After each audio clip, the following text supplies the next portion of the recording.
ஓரளவுக்கு மேல நெருக்கடி கொடுத்தா நான் வந்து ஆதாரங்களை வெளியிடுவேன் அப்படின்ற அளவுக்கு பேசியிருக்காங்க. இதை தாண்டி வந்து நிதி கட்டுப்பாடு விதிச்சிட்டாரு அப்படின்னு.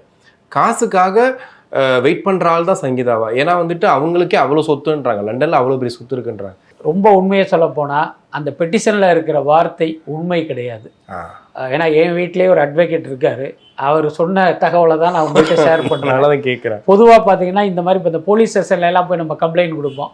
2 பேருக்கு குடுக்கல் வாங்கல் பிரச்சனை இருக்கும். ஒருத்தர் பணத்தை வாங்கிட்டு ஏமாத்திடுவான்.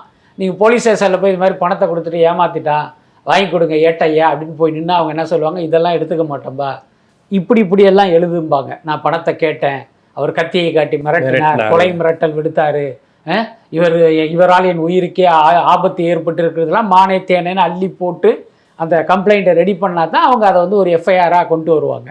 அந்த மாதிரி தான் விவாகரத்து வழக்கும் கூட. இவரை கல்யாணம் பண்ண பிடிக்கல, அதனால எங்களை அத்து விட்டுருங்க அப்படின்லாம் நீங்கள் கோர்ட்டுக்கு போயிட முடியாது. அப்படி போனால் அந்த கேஸை எடுத்துக்க மாட்டாங்க. எக்ஸ்ட்ரா அதுக்குன்னே ஒரு டெம்ப்ளேட் இருக்கு. இவர் உடல் ரீதியாக துன்புறுத்தினார், மன ரீதியாக துன்புறுத்தினார், டார்ச்சர் பண்ணாரு, பட்டினி போட்டாரு, என்ன இந்த மாதிரி பல விஷயங்கள் இருக்கு. இதையெல்லாம் அள்ளி போட்டால் தான் அந்த கேஸே என்னன்னு கேட்டிங்கன்னா அங்கே போகும். அதுக்கு அடுத்து இவங்களுக்கு விவாகரத்தும் கிடைக்கும். நீங்கள் நிறைய கேஸில் பாருங்கள், ஒரு பெண் பார்த்தீங்கன்னா கணவர் மீது வந்து விவாகரத்து கேட்டு வழக்கு தொடர்பாங்க. அதில் 90% வழக்கில் பார்த்தீங்கன்னா இவர் ஆண்மையற்றவர் அப்படின்னு ஒரு வார்த்தையை குறிப்பிடுவாங்க.